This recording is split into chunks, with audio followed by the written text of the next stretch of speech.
Cette guitare était un cadeau. Un super cadeau. Du coup, je me vois mal la vendre parce que je quitte l'appart. Donc, je vais la réexpédier en France. Donc, déjà, il faut que j'arrive à mettre dans cette boîte qui n'est pas la bonne pour qu'elle survive au voyage. C'est pas du tout protégé, ça. Désolé, Tiger, j'adore vos montres, mais de toute façon, il allait finir à la poubelle, donc ça lui offre un petit peu une seconde vie. C'est con, mais j'ai l'impression qu'elle sera mieux calée, comme ça, qu'elle bougera moins. Bon, j'ai fini le catalogue Tiger. Ça bouge un peu moins, mais c'est pas parfait. J'en aimerais plus, aussi pour mettre au-dessus. Désolé, Omega. J'adore cette montre. Je l'essaye en vrai, magnifique. Malheureusement, elle coûte 10 000.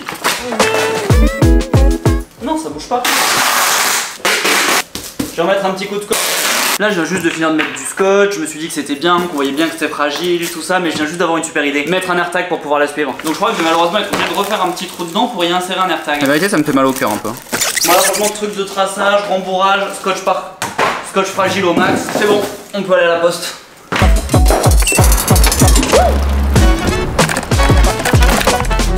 On a un raccourci. Ça demande de faire un peu de crosse, mais c'est plus court. Faut savoir si on veut un raccourci ou si on veut une vraie route. C'était au choix. Pas ouf comme dérapage, mais je propose qu'on se mette là parce que la vue est bien. Vous aurez sûrement remarqué que j'ai pas de guitare. En fait, c'est parce qu'en partant de chez moi, j'ai décidé de regarder les horaires de la poste et j'ai été surpris de voir qu'elle fermait à 16h. Punaise, même à Dubaï. Donc l'aventure poste se fera seulement demain. Mais je vous ai dit que la guitare était un super cadeau, mais je vous ai pas dit pourquoi. Et je me suis dit que je pourrais faire une vidéo sur comment faire un cadeau, comment réussir un cadeau. Et faire un cadeau, ça peut être stressant, que ce soit à votre meuf, à votre collègue, à votre boss. On sait jamais comment il va le prendre, est-ce qu'il va bien, est-ce qu'il va l'aimer, est-ce que ça va lui plaire, est-ce qu'il en a besoin, ou est-ce qu'on a eu une mauvaise idée et que ça va juste atterrir complètement à côté. Évidemment, le problème c'est que quand on demande aux gens qu'est-ce qu'ils veulent comme cadeau, ils nous répondent jamais. Et des fois ils savent vraiment pas ce qu'ils veulent. Il faut souvent rester sur le qui-vive et éventuellement noter quand la personne en parle. Si on est dans un magasin et qu'elle dit ah tiens j'aimerais bien avoir ça par exemple, il faut le noter pour essayer de le retenir. Mais souvent ça n'arrive même pas. Il faut vraiment tout inventer tout seul. Bon évidemment si ce cas de figure arrive et que vous savez ce que la personne veut parce qu'elle vous l'a dit, évidemment vous pouvez acheter ça, c'est parfait, c'est fait. Il faut juste surtout ne jamais acheter l'option la moins chère. Par exemple, si elle a parlé d'un lisseur ou d'un sèche-cheveux Dyson, je suis désolé pour vous, mais malheureusement, il faut un sèche-cheveux ou un lisseur Dyson. C'est absolument pas la peine d'essayer de venir se justifier avec la version moins chère. Ça ne marchera pas du tout. Vous allez juste passer pour un crevard et ça va pas vraiment lui plaire. Putain, il est 18h, il fait encore ultra chaud là. 33, comment il peut faire encore 33? Bref, mais après, il y a les personnes qui veulent vraiment rien. Elles donnent pas d'indices, on sait pas, et peut-être qu'elles veulent rien, même elles, au fond d'elles, elles veulent rien. Bon, mais alors pour elles, on va trouver comment trouver un truc cool et quelque chose qui leur fait plaisir. Les cadeaux qu'il faut arrêter de faire parce qu'ils sont pourris et le cadeau qui marche à chaque fois que je l'ai offert. Moi j'ai eu trop de succès, vraiment c'est le meilleur cadeau de la terre. D'ailleurs j'hésite un peu à vous le filer parce que si mes potes voient la vidéo après ce sera spoilé et j'ai pas encore fait le coup dans toutes mes bandes de potes, donc je sais pas trop. Bref, déjà le premier truc c'est l'élément de surprise, hyper important, c'est toujours sympa qu'il y ait un élément de surprise. Si la personne sait ce qu'elle va recevoir, vous pouvez lui faire une surprise sur le moment ou la façon dont elle va le recevoir. Mais il faut surtout que le cadeau contienne 3 éléments. Il faut qu'il soit joli ou sympa, customisé et que vous y ayez réfléchi, qu'il soit réfléchi. Tous les bons cadeaux respectent au moins une de ces 2 règles. Par exemple ma guitare elle est réfléchie parce que je voulais une guitare depuis longtemps et ça a été toute une petite aventure pour l'acheter. Ça on a fait le tour des magasins de guitare avec ma famille, c'était sympa. Et elle est pas customisée mais c'est une erreur, on aurait dû trouver quelque chose. Et pour la customiser il n'y a pas besoin non plus d'être hyper doué, d'être luthier hein. Mais elle aurait été mieux si elle avait une au nom derrière ou la date et le lieu. Et c'est toujours cool d'écrire la date et le lieu sur un cadeau parce que ça permet de se rappeler où on était ou quand est-ce qu'on l'a eu, de se rappeler le moment. Même sur les objets du quotidien c'est cool d'écrire la date. Par exemple sur ma caméra je devais écrire Dubaï 2021 et je l'ai toujours pas fait, c'est une erreur. Parce que ça me permettrait de me rappeler que c'est bien cette année-là que j'ai acheté ma première caméra et que j'ai commencé à faire des vidéos sérieusement et que j'étais à Dubaï, tout ça, ça me rappellerait ce moment. C'est pour ça par exemple qu'il faut toujours dédicacer si vous offrez un livre. Plein de cadeaux qu'on fait en primaire aussi qui respectent cette règle. Par exemple ma mère utilise toujours une petite coupe que j'avais fait quand j'étais en CE2 mais elle est mignonne et customisée. 2 éléments, elle mérite d'être encore utilisée. Évidemment que tout ce qui est collier de nouilles a été jeté parce que c'était pas mignon et pas réfléchi. Après un autre truc que je trouve toujours cool c'est d'acheter un cadeau qui est cher mais qui coûte pas beaucoup d'argent. Ouais ça existe. Par exemple des chaussettes à 20 €, c'est cher pour des chaussettes mais 20 € c'est pas beaucoup d'argent. Ou une gourde à 60 €, c'est super cher pour une gourde mais en soi ça fait pas énormément d'argent non plus. Et ça fait toujours super plaisir à la personne qui le reçoit parce que c'est pas quelque chose qu'elle s'achèterait peut-être nécessairement. Bon mais donc ça c'est les règles que les meilleurs cadeaux respectent.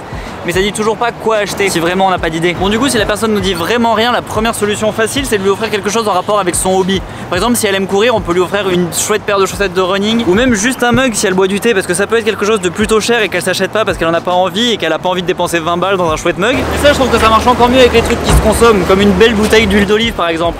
Ça lui fait plaisir à chaque fois qu'elle l'utilise, c'est beau dans la cuisine, ça fait plaisir, ça marche aussi avec les savons par exemple. Un beau savon à main par exemple pour mettre dans la cuisine, en plus si vous l'achetez en verre, elle peut le recharger, tout ça, c'est très sympa. Et la personne pense à vous et apprécie le cadeau à chaque fois qu'elle l'utilise. Comme si vous lui offrez une expérience mais qui dure des mois. Et pour la bouffe je trouve que ça marche avec les trucs genre huile d'olive ou vinaigre mais ça marche aussi avec les alcools, genre rhum, whisky, puisque ça peut faire plaisir à chaque fois qu'il boira un verre ou qu'il offrira un verre à quelqu'un de ce whisky particulier, il pensera à vous. Mais je trouve que ça marche pas tellement avec le vin, parce que le vin une fois qu'on a ouvert la bouteille on la boit en une seule fois et du coup je trouve ça trop temporaire, je sais pas, je trouve pas ça ça marrant le vin. Ou alors il faut offrir une caisse c'est marrant. Dans les cadeaux qui fonctionnent toujours, il y a les gourdes aussi. Ça fait toujours plaisir d'en avoir une au frigo, c'est joli mais c'est un peu cher donc on n'a pas forcément envie d'en acheter. Mais ça je pense que vous le savez déjà parce que les gourdes, vu le nombre de couleurs et de choix de gourdes qu'il y a et de nouvelles marques, ça doit marcher à mort. Enfin, si ça marchait pas, il y aurait sûrement pas autant de concurrence, mais c'est cool parce que c'est un truc dont la personne va se servir tous les jours, comme un porte-monnaie. Un porte-monnaie c'est toujours bien. Il y a plein de personnes qui en ont pas ou qui ont un truc tout défoncé depuis des années et vous n'êtes pas obligé d'aller acheter un Vuitton ou un Goyard. Il y a plein de porte-monnaies stylés et pas cher. C'est facile à faire personnaliser sur Etsy et AliExpress ça en plus. Pardon, dans le même style, si la personne a un chien et qu'elle est obsédée par son chien, vous pouvez lui offrir un truc pour son chien, genre une chouette laisse ou un chouette jouet ou un truc en rapport avec son chien, comme ça on est sûr qu'elle le verra tous les jours et qu'elle l'utilisera, au moins ça servira. Ça aussi c'est facile à personnaliser sur Etsy. Pour les mecs, il y a les rasoirs aussi, un beau rasoir par exemple, ça vaut pas si cher, il y en a des très chouettes à 30 € et ça fait plaisir parce que c'est un truc que la personne utilise tous les jours. Après il y a les fringues, c'est plutôt délicat, et ça fait plutôt des trucs que je déconseillerais parce qu'il y a toujours un problème de taille, il faut être sûr que ça lui plaise, que ça lui aille bien, que la couleur soit bien, enfin je sais pas, personnellement je suis extrêmement chiant avec mes fringues. Pour finir éternellement avec un slim noir et un t-shirt noir, en même temps je me demande si c'est bien la peine. Par contre tout ce qui est accessoires c'est plutôt cool. Genre un peignoir par exemple, ça peut être cool si la personne aime ce genre d'habit. Parce que par exemple si la personne en a qu'un seul, elle peut avoir envie d'en avoir un second, ça peut lui faire plaisir et elle aura l'occasion de le porter régulièrement. Donc elle pensera régulièrement à vous, c'est un cadeau utile. Oh bah ça rien de plus facile à faire broder. Et après il y a tout ce qui est bijoux, bagues et bracelets. Bon alors les bagues c'est délicat parce qu'il faut connaître la taille. Et les bracelets c'est plus facile parce qu'en général c'est juste genre gros poignet ou petit poignet. Et il y en a même plein qui ont pas de taille. Mais ça peut être délicat parce qu'il faut savoir ce qu'il aime. Et puis ça peut être vite cher aussi parce que même si on vous demande pas d'acheter un bracelet Cromart Sword Po, ça peut vite monter parce que les bracelets de mauvaise qualité, tout ça en acier et tout, ça se voit. Après ça fait merde, c'est brillant bizarrement, ça se fait un mauvais bruit. Bref, les bracelets de mauvaise qualité, j'ai peur que ça se voit, je déconseille. Du coup maintenant je crois que je vais partir sur la liste des cadeaux que je déconseille. Vous pensez que je peux abandonner mon vélo là 2 minutes ou est-ce que c'est exagéré? Pour me v'là au rayon PQ, franchement c'est le seul endroit qui a un bon éclairage et dans lequel il fait pas trop chaud. Donc dans les cadeaux déconseillés, il y a les fringues parce que c'est hyper dur, si elle aime pas la couleur, il va falloir qu'elle le ramène, c'est une galère. C'est hyper chiant.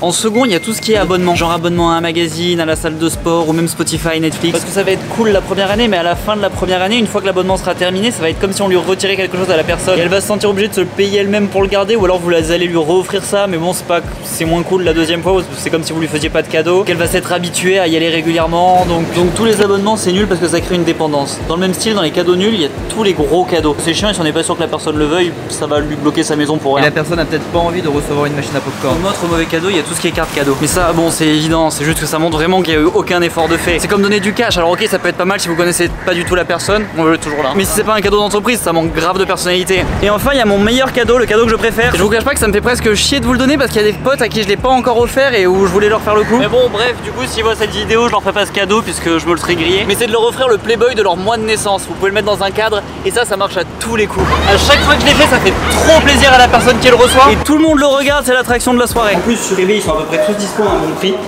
Tous les américains ils remontent jusqu'à hyper vieux et ils coûtent pas très cher. Et soit en français c'est un peu plus galère. Il n'y a pas les très vieux mais ça se trouve aussi. Bref voilà, du coup en tout cas cette guitare c'était un super cadeau, je voulais pas le perdre donc maintenant je l'ai là. Franchement vous pourrez en avoir une version plus artistique, hein. Il y a un côté Mr Brainwash. Faut que je me trouve un métier. Au fait, pense à t'abonner en appuyant sur le bouton ici. T'as 15 secondes, t'as encore largement le temps de le faire.